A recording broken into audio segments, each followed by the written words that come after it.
Fonni qaranglar, background. Tog' shunaqa go'zal, chiroyli turibdi.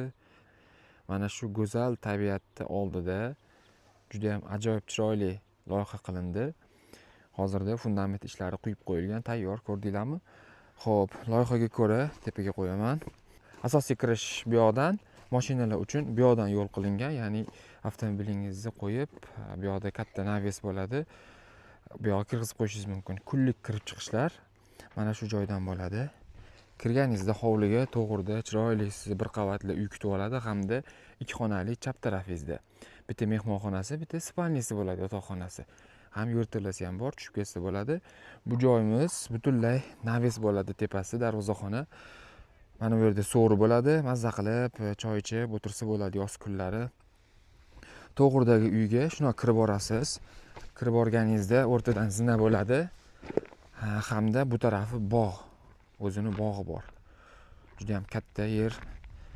Mana uyga kirib kelishimiz bilan asosiy uyda bizni katta hol kutib oladi. Bu yerda tambur, keyin hol. O'ng tarafimizda kuxnya, keyin hol, ikkita spalniyalarimiz, sanuzellarimiz, keyin gostivoy zalimiz 7 metrli. Sanuzellarimiz shimolga qarab joylashgan, spalniyalarimiz sharqdan chiqish tomonga oynalari qo'yilgan. Bu degani ertalab quyosh chiqqanda ikkita spalniyamizga ham quyosh tushib sizni uyg'otadi. Keyin esa bu yerda hol, gostivoy hol hamda bu studiyniy shakldagi bu yerda kuxnyasi, bu tomonda o'tiradigan zonasi bor. Bularning oynasi quyosh bu tomondan chiqib, g'arbga botgani sababli hammasini oynasi bu tomonga qaragan. Chunki bu joylar juda ham sovuq o'lka hisoblanadi. Qish juda ham uzun bo'ladi. Shuni hisobiga qishda quyoshni olib kirish juda ham muhim. Shu boisdan bu yerda panoramli oynamiz bo'ladi.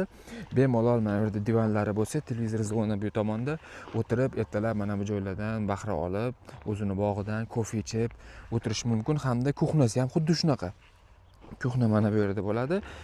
O'zini eshigi ham bo'ladi, bu tomonda zina ham bo'ladi. TV zona ham mягкий zonasi bu tomonda. Bu yil fundamentlarini quyib, devorlarini o'rab tayyor qilib qo'yishdi. Keyingi yil xudo xolasa gazoblok yoki pishgan g'ishtdan uyni ko'tarib yuborishimiz mumkin.